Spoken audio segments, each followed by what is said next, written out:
रूखी और बेरौनक जल्द के लिए केला भी मुफीद है।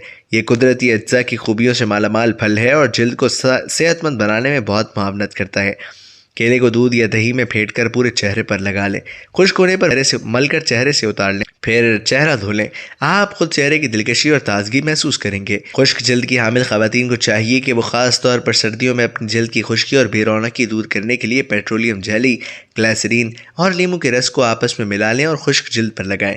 यह महलूल नहायत मौसर अंदाज में आपकी जल्द को खुश्की से पाक करके उसे तरोताज़ा और पुरकशिश बना देगा।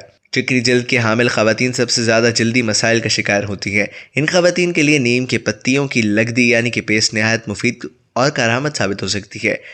ये लगदी चेहरे पर लगाने से जल्द की तमाम खराबियां दूर हो जाती हैं। इसके अलावा गंदम का आटा या बेसन, अरखे गुलाब, आप पानी भी इस्तेमाल कर सकती हैं में घोलकर गाढ़ी लगदी तैयार कर लें और चेहरे पर लगा लें। खुश्क होने पर सादा पानी से चेहरा धो लें, इससे चिकनाई कम हो जाएगी। स्याह बदनुमा कोहनियाँ साफ़ करने के लिए आधे नींबू के टुकड़े को कोहनियों पर रखें। इससे आपकी कोहनियों पर मौजूद दाग धब्बे और स्याही दूर हो जाएगी। यह अमल दाग धब्बे दूर करने के साथ जल्द की सफाई, जल्द की गहरी रंगत यानी स्याही को कम करने में मुआवन साबित होता है। जौ का आटा जल्द से मुर्दा खुलियात यानी कि सेल्स की तह हटाने का बेहतरीन जरिया है। ये जल्द को सेहतमंद और हमवार बनाता है, जबकि इससे चेहरे पर मौजूद महासे और कीलें साफ करने में भी मदद मिलती है। जौ का आटा, शहद और अंडे की सफ़ेदी खूब अच्छी तरह मिलाकर चेहरे पर लगाकर छोड़ दें।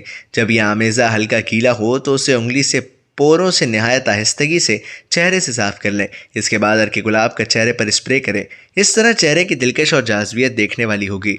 तुलसी के पत्तों, टमाटर और पुदीने के पत्तों की लगदी बनाकर चेहरे पर लगाएं। ये खुले हुए मसामों को सुकेड़ कर कम करने में मदद करती है और आपकी जल्द को तरोताज़ा और नरम मुलायम बनाती है। देर पा हुस्न खूबसूरती के हुसूल के लिए मंदरजा बाला नुस्खे ज़रूर आजमा कर देखें।